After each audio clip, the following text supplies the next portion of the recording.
C'est top. Donc bonjour, je vais essayer de faire assez vite vu que c'est la dernière, en moins de 4 minutes. Du coup, alors moi je vais travailler sur le cinéma d'horreur et notamment des espaces. J'aurai une double approche, à la fois une approche de géographie économique et une approche de géographie culturelle. La France, elle a un très grand amour du cinéma, notamment parce qu'on a vu naître cet art, et de nombreux géographes se sont penchés sur la question du cinéma, notamment à travers l'étude de la spatialité dans les films, de la représentation des paysages, mais on connaît finalement très très mal notre industrie, on ne sait pas, on ne connaît presque pas son fonctionnement, ni même les espaces de production.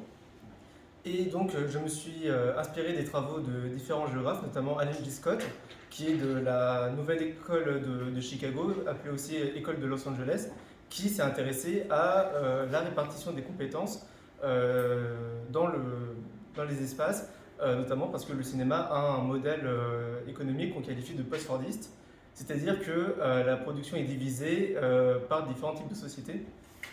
Mais je m'intéresse également à la question culturelle, c'est-à-dire que le cinéma, c'est aussi un art de l'espace, hein, avec les tournages, avec la représentation des espaces, parce qu'un tournage, c'est investir à un endroit, c'est comprendre ce qu'il représente. Et, et donc, à partir de là, je compte en fait comprendre cette industrie, son fonctionnement et comment est-ce que les différents acteurs jouent dedans. Pour cela, en fait, l'industrie du cinéma en elle-même française est beaucoup trop grande pour être étudiée. C'est pour ça que je me suis intéressé à un cinéma qui est émergent dans notre paysage culturel, c'est-à-dire le cinéma d'horreur que l'on a pu voir récemment avec des films comme Grave ou Titane de Gélia Ducournau, qui a remporté la Palme d'Or. Et donc, en étudiant à la fois la production, mais aussi ce que représente ce cinéma, quels espaces il investit, je compte voir en fait la production cinématographique et les espaces qu'elle occupe à travers une approche transversale. Je ne sais pas trop si sur le temps je suis... Ok. Et donc,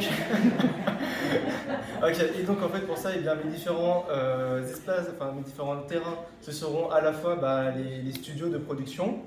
Ce sera également la question des festivals de cinéma. Je pense par exemple au festival de Gérardmer, mais aussi à l'ancien festival d'Avoriaz. Je pense également à la question des cinémas, par exemple les cinémas qui sont classifiés art et essai ou les cinémas qualifiés multiplex n'ont pas le même rapport au film et donc ce sont aussi différentes manières d'occuper l'espace. Et il y a également aussi la question du visionnage plus individuel. Comment est-ce qu'on regarde des films d'horreur, dans quelle disposition, dans quelle forme, dans quel type d'espace est-ce qu'on les regarde.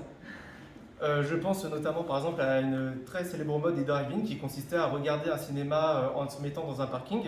Et très souvent, en fait, les films qui étaient projetés étaient des films d'horreur. Pourquoi? Que signifie ce cinéma dans ces espaces-là et pourquoi ces espaces-là sont investis pour regarder ce type de cinéma? Merci. Voilà. Merci.